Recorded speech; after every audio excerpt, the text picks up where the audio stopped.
Two unemployed actors, two unemployed actors. They're just between projects.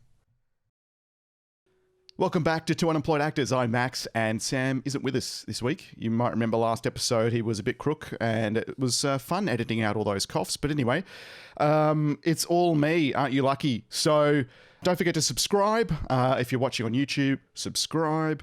I'll spare you Sam's melodramatic coughing noises this week. Today, I'm going to give you an update on what's been keeping me busy lately in the last week or so, and some tips on a recurring question, one that I get asked a lot from actors who are searching for an agent, actors who are with an agent and looking to take another step. We've had a few questions emailed to us as well and through our social media, particularly on how do we step into the industry and find the right agent for me. So, first up, since last podcast, I've been juggling 3 scripts, and it's been fun, if not a little bit intimidating, because very, very different characters. From the second read of a script to script analysis and getting off book on all 3, or at least most of them for the play. So you might remember last week was the culmination of me trying to get away from being so busy with podcast and voiceover work that was aimed at supporting my acting, to actually flipping it and being really busy on set acting, doing what I'm really passionate about. Not that I'm not passionate about talking to you guys, I am, but I'm here because I love acting. And finished up on Monday, Tuesday with a lead in a student film through AFTT here in Sydney. Great crew, great bunch of people, and it was a lot of fun playing out a character who is a real asshole when it comes to managing people.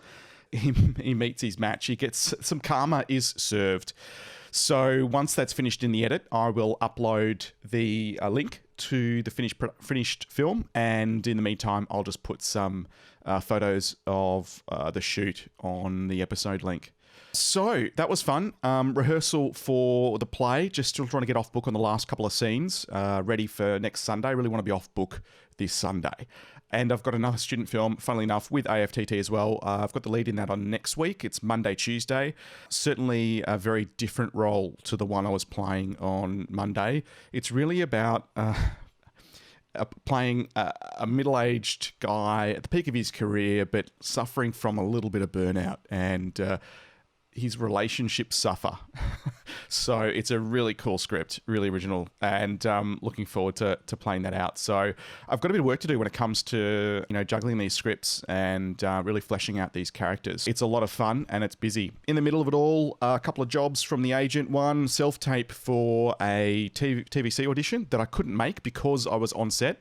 Managed to get that underway. I mean, I really do love being in the room because you get that feedback that's instant. Can you try it this way? Can you try a bit of this? And that kind of gives you a clue as to what they might be looking for. Obviously, I can play around a lot more when I own the room and when I'm doing a self-tape. Really put together a whole lot of different scenarios that I can quickly sort of edit to make it a nice little 30-second package, for example, for the casting director to see what I think they're looking for first up, and then a few very different sort of takes on that. So, lots happening. I thought before I get into answering a question on how to find an agent who's right for you, I'll take a step back to the mid-90s when I was a teenager on the Gold Coast here in Australia, looking for an agent and really getting busy with some work. To paint the picture, there's Warner Brothers Studios on the Gold Coast, a few really huge sound stages. In fact, I think they just opened another one recently.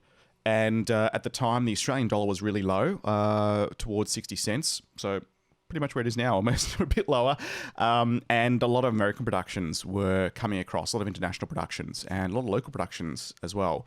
The sound stages were booked out for months and months in advance. And, there was one production I worked on, The New Adventures of Flipper, as a marine biology student. And they actually were halfway through filming the pilot in Hawaii when they packed up and moved the production to the Gold Coast.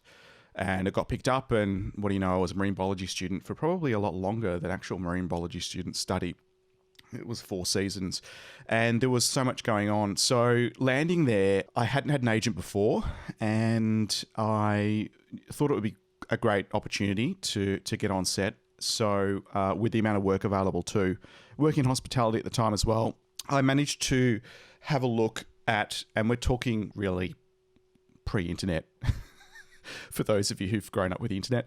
So it was a little bit harder, but nonetheless, great to get involved in some productions without going through an agent, and you sort of get some feedback on who's who, who's good, who's not. The Gold Coast has a really, and still does have a really transient population. So a lot of people are moving through all the time, which means shonky operators can set up shop and just stay there. Just keep changing the name whenever they want and staying where they are with fresh talent, so to speak, coming through their doors, parting with cash. So in that environment, I was pretty savvy to what to sort of avoid. Look, I found an agent who was also a casting agent. So they do a lot of casting for television commercials, and they have a lot of people on their books, like me at the time, happy to be, featured extra and put forward for television commercials, but not a lot of acting experience, and I wasn't really taking acting that seriously at the time. So, and there was lots of work available. They had headshots taken by a professional photographer they were in touch with and they recommended, which is also good. I don't mind doing that. Happened again recently when I came back into the industry. At the time, if they weren't happy with the photos, well, talk to your photographer. You recommended them, and it's up to you guys to sort out a new shoot. Because, obviously you've got to have a decent headshot. And in the days before social media, that's all they know of you. A headshot is so important at the time. They absolutely lent on their experience to recommend a good photographer. I had to pay for that, and that was fine. Fairly reduced rate because of the recommendation from the agency. A couple of months later, they called me in and they said, look, we publish a magazine which has a representation of our talent, and we'd like you to be a part of that. It's sort of invite only. In my head, I'm thinking, God, how much is this going to cost? And sure enough, there was a cost associated with that. And when you think about it, sheets of headshots would be dispatched sometimes to casting directors, and magazines are a great way to sort of see a bit more about talent that a casting or an agent would have on their books that they would highly recommend. And they would get this magazine and sort of be as well as sheets of headshots from that agency's talent. Obviously, when a job is posted, they're sent specific headshots and talent for that brief. But in the meantime, hey, here's the people I've got on my books, and here's in a magazine some more detail of what we're really happy with, the talent that we're really happy with pushing at the moment. I said, yep, fine, I've got no problem being in that, but I don't have any money, and I'm happy to pay for it, but coming out of the work that I get from you. So this is a good one, because if they really think that they can make money out of you, absolutely, they're going to push you. And if it involves something extra, in this case, it was that magazine, they shouldn't have a problem taking their percentage for their standard fee. I think it was 10% at the time, plus, the paying back over a period of time, the costs associated with that extra. And they're fine with that. And that was a really solid way of showing me that they are, decent, and they weren't trying to make money out of me, but rather from me getting work. Happy story. I got the shots. Was really happy with the look. I've still got a copy, and I'll post a link so you can see young Maxi and what I made, the magazine, and it unlocked a lot of opportunities for me. In fact, I remember turning up on set, and a couple of first ADs in 2 different productions at the time said to me, "Oh, you're the cyclist," because one of the shots me cycling, and I knew they were referencing me from the magazine, so the photos were floating around. So it worked quite well, but that was a nice little extra test after only working with the agent for a few months to really make sure that they're interested in my development and helping me succeed in the industry. They had a couple of free courses as well on, casting for TVC, that sort of thing. So really wanted to equip their talent with the tools to succeed, to help them make more money. It's a business. And it was really refreshing because at the time, I can tell you some really horrible stories.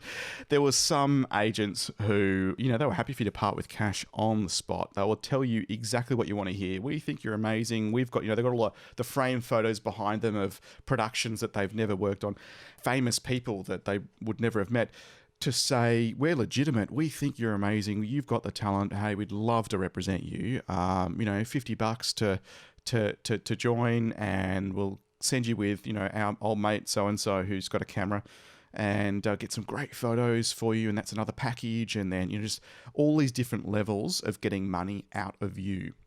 And then you would just not hear anything because obviously, they might send something away once or twice by accident. But hey, they're not in the business of pushing talent. They're in the business of making money out of talent. I've seen some of those operators in the 90s who would literally have the same office, some dodgy little office up a back set of stairs. And, they just change their name, get another lot of talent through. Sometimes their signage would just be a printed A4 piece of paper above a door. And people would still part with their money. So they still kept going with their little scam.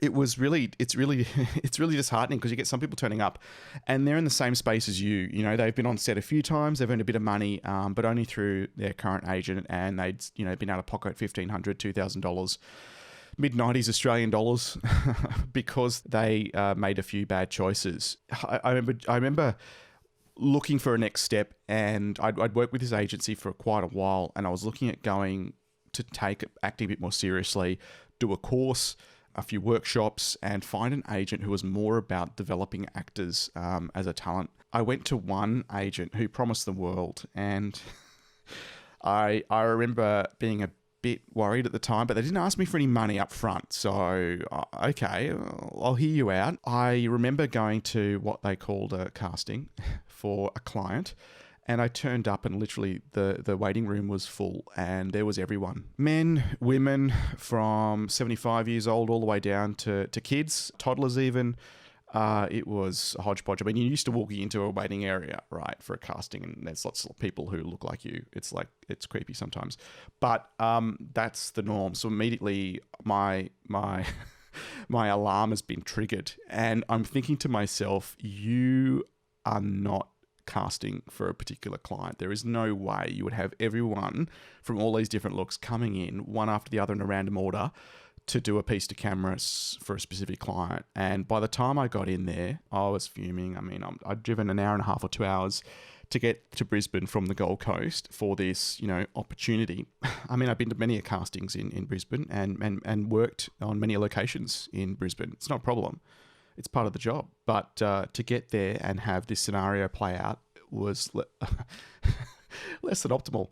So I'm in there and I said straight away, so who's the client? It's not an inappropriate question. Generally, it's written on the form you fill out while you're in the waiting room, and there certainly wasn't that even. And sometimes even when I'm at a casting, even now, like I'll see for a TVC, I'll see the client and I'll go, oh, interesting, I know that brand. I remember some of their advertisements, and it sort of helps me come in a bit more armed. And also sometimes when you learn before the day, you can sort of have a look and see. One in particular, there was a charity casting for a commercial, and just looking online, just having a brief skim, it took me 30 seconds. I could see, their color was blue. Everyone was wearing blue. Their blue logo would stand out because of that. You're looking at lots of advertisements where there's lots of grey background and blue for the character and the logo to stand out. Obviously, when I did a self-tape for that, I wore a blue polo. Like, sometimes it's little things like that that can really help. Anyway, and the casting director wants you to succeed. They want to be able to have the right talent, the best, to put forward to their client. And they only want you to succeed. And if that helps a little bit, hell, okay. It's a client that just, I'm like, okay, all right, whatever. I think they didn't tell me a name, obviously, no brand. I said, well, what sort of casting are you looking for? I mean, everyone seems to be out there. It's, we're casting a family. We're going to also, and this was a big thing at the time where a lot of agents were like, we're going to put you on the internet. We're going to put your photo on the internet. And as a result of that, we want to charge you X amount of dollars and also, a monthly fee because you're going to be on the internet. And I said, look, straight away, I'm like, red flags everywhere. I'm like, I do not want you to put me on the internet. I don't want my face under your brand is what was playing out in my mind. But I politely said no. There was the hit for money. So they'd told me there were going to be great things. And sure enough, there's a casting coming up that you'd be great for. Sure enough, there was. And it was bullshit. And they wanted to just basically milk everyone with money while they're sitting there in front of the camera on the hotspot. It's almost as though if you weren't signing up and saying yes and parting with your cash, they're not going to send the footage that they're going to take of you to this fantasy client. What a joke. So I look, I'm a member of some forums on social media, and even as recently as this week, I've seen people posting about how unhappy they are with, looking for an agent and seeing these similar things play out. People still doing the same old tricks. We're going to pay you a premium to get some photos taken, and we're going to pay you, we want you to pay a premium, and we want you to pay a monthly fee or a joining fee. I mean, come on. Seriously, if you are in business to make money in this industry as an agent, you want your talent to succeed. You want them to be a top of mind of all the key stakeholders. You want their body of work to be amazing and varied and on trend, whatever's working at the moment. To do that, you've got to arm them and help them. You don't want to put them on the spot and absolutely milk them of as much money as possible. And some situations where recently in Sydney, people have said, look, I've paid them a monthly fee and I've never had a phone call. And then when I look online, there's like hundreds and hundreds of talent. And I'm just wondering how much they're making a month out of this rather than actually getting people work. How do you find a good agent? Well, let me talk you through what happened to me the second time after 20 years of corporate, coming back into the industry. Fresh in my mind were my experiences on the Gold Coast for 5 years, hoping it had changed for the better. But hey, the first thing I did was make sure I was a member of the union, the MEAA here in Sydney, here in Australia. I leant on them. I thought, well, I did a bit of research first. So I looked online, looked at the agencies, had a little informal sort of ranking. First of all, do I recognize anyone that they represent? Have I seen them in a television commercial, in film, in television series? And what sort of body of work have they got? What sort of people do they have that might look like me? Do they have a whole lot of middle-aged guys who do a lot of corporate work? Because I probably don't want another one.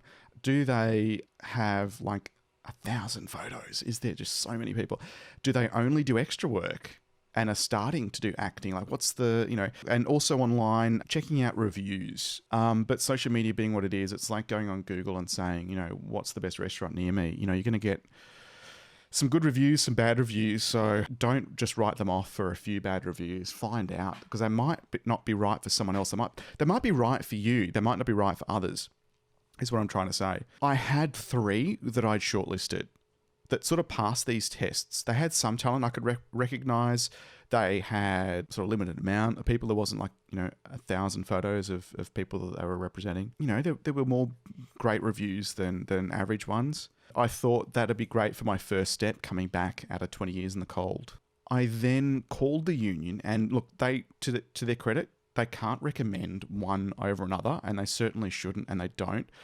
All I was asking was, of these 3 agents, are there any issues? Do you have any issues you're dealing with as a result of people working for these, or talent working for these, or any sort of issues at the forefront that are dealing with any of these without, saying any particular one? No, was the answer. You'll be fine. On the right track. So that was a good thumbs up from people who really are exposed to all elements of the industry. The next step was booking appointments with all 3. When you're going in, and literally it was either 3 within 3 days. It was 1 a day, back to back. So talk about making it even easier to compare. I went to one, and it was wasn't very friendly. Hey, take a seat in the meeting room. We'll be there in a minute. 10 minutes later, they come in, fill out this paperwork, and they walk away, fill out all the paperwork. I was a good boy. Then was a quick chat on where I'm at, and then a lengthy chat on what they do and where they're at. They were just changing names from one agency to another, and that kind of was a little bit of a warning for me. I'm like, okay, it's interesting. But hey, not unheard of. It's okay. So got through the process. When I left, I realized I'd certainly had a lot more of them selling themselves to me than me being able to explain not just where I'm at, but what I want from an agent, or what sort of work I'm looking for at the moment. I have massive imposter syndrome. Maybe I could do just a few extra jobs to start off with, that sort of thing. None of that. And then went to the next day, the second one, in the city, nice big tower, walked in, and geez, the place was a mess. Really stepping over and around stuff to get to the principal of the place to actually have a chat with. And sitting down at her desk, hey, how you doing? Very relaxed, no paperwork this time, just a chat, and a bit more informal, a bit more relaxed. They could already. I asked a couple of questions, and they're like, "Oh, you've worked in the industry before." I'm like, "Yeah," and I told them the story, and just went straight out with, "This is what I'm looking for. This is where I'm at. Does this fit with the type of talent you accommodate? Do you think you can, make money out of me? Do you think there's an opportunity for me at the moment in the industry?" Got some great feedback. There's lots of work at the moment. There's particularly for someone like you and with your corporate experience, because most people we cast that are like you are in corporate. They're not available. And obviously you've got the corporate guy. You've got the managers, employees, a corporate look. The doctor, lawyer. All the uniforms, all that sort of stuff. So some demand and not a lot of supply. So good feedback. And it was great to sort of get insight into where the industry was at. So I quite enjoyed that chat, but kind of left the office thinking, okay, that's top of the list of two. They went to the third agent the next day. It was a day that they have regularly where, they look at prospective talent. I sat down and it was with the owner of the agency and really openly said, yeah, we could see a place for you. Appreciate where you're at with imposter syndrome because, it's 20 years of being in corporate. How will I feel on set? how will I go? And I'm like so risk averse with the corporate mindset. I'm like, I just want to turn up and be in the background for the first few. I just, extra work's fine just to see if I've, still got that passion and still, feel at home on set and help give me time to look for a great acting coach and there's some decent workshops to shake off the corporate cobwebs. So I said to have the chat and I felt really comfortable. They're like, yeah, absolutely. We can see a place for you. We need some photos. Do you have headshots? I'm like, no. Okay, well, obviously we need that. We've got a photographer we use and you can use that package. I would recommend not just getting 1 or 2, but getting 4 or 5 or 6, so we've got like an actor's package, so to speak. Yes, it's more money, but that way you've got yourself set up as an actor so that when you're ready to step from extra work to acting, you don't have to come in for a reshoot and source new photos and the rest of it. I thought, okay, that's great. Instead of paying twice and getting photos sourced twice, so here's an agent that's saving me money and time and energy on both, for both of us. So great. Absolutely acknowledged where I was at and what my needs were at the time and what I was looking for. Great. Could see a place for me as an actor. So, yep, wonderful. Look, they had a lot of experience with extra work. That was their bread and butter still at the time because that's who they were in that particular brand, in that space. And they had started to represent more acting talent who weren't doing extra work at all, who had perhaps, but weren't, and were focused on moving forward as an actor and under a different brand, were being represented by them. That's okay because I'm dealing with people who are really hungry to succeed in an avenue where I want to succeed in. And I could see that, and I was certainly getting that vibe from them. And I've also dealing with people who had a lot of contacts because of the type of work, the type of productions that their talent was working on, the connections with Australian broadcasters, the networks, meant the doors are open for them. The dialogue's already open with casting directors, and so they're there. And thanks to their extra work and their credibility in the industry as a result of that length of time they've spent servicing the needs of casting directors in the terms of extra work, yet they're really hungry to succeed in acting, which is where I am as well. I walked away not making any commitment, but I kind of knew that was the one. I just wanted to think about it more because, being 20 years of corporate, so risk averse still. Which is a good thing. It's okay. It's my money. I don't have to be impulsive all the time. Anyway, so I had to think about it. I decided they were absolutely the one, and I absolutely enjoyed giving them a phone call and saying, you guys are it. I really want to commit to you guys. And at that moment, a switch flicked in my head that was, I now trust you. If you tell me I need to do extra work here or there or whatever to help my experience or portfolio work or meet a certain casting associate or whatever, absolutely I'll do it. That unlocked another opportunity with someone who teaches acting, presenting to camera, works as a producer in the industry as well, who helped coach some of their agents running a course for new talent to come into that business on the business side of it at the moment, which was a great opportunity for me to go straight into the lay of the land in Australia at the moment, how things have changed. That was so valuable. It wasn't a cost. At least I don't remember it being a cost. So certainly, if it was, it would have been nominal. But it was great. So anyway, 2 days later, the first one I saw, the 10 minutes of paperwork, rang me and said, "Oh, congratulations, Max. We've decided that you are perfect for us. We would love to represent you. Here's what we can." I said, "Look, I'll stop you there. Thank you very much for getting back to me. Appreciate the opportunity. However, I'm going to have to decline. I've decided to move forward with someone else." Silence.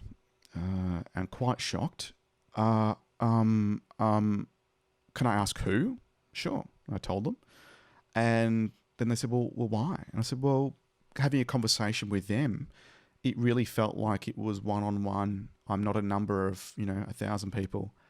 And they'd really acknowledged where I'm at and where I want to go, and had responded with some feedback around how they can help me get straight back into the industry and find my legs as quickly as possible and succeed as an actor with them. When someone sits you down as an actor and says, let's talk about your development, absolutely you listen, because how many times does that happen?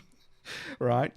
It's a very disempowering business as an actor because you so often feel like you're on your own. And I guess that's also motivation for why I wanted to start this podcast. Hopefully that gives you an insight into what to look for and also some warning signs, what to look out for. So looking forward to bringing an agent or two into the podcast in the coming episodes to have a chat about, once you've got an agent, what the hell does that mean?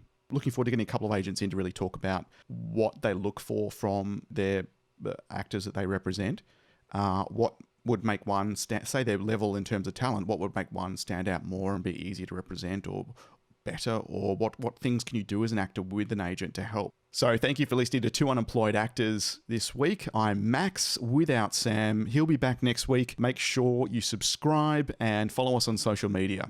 Until next week, goodbye. Two unemployed actors.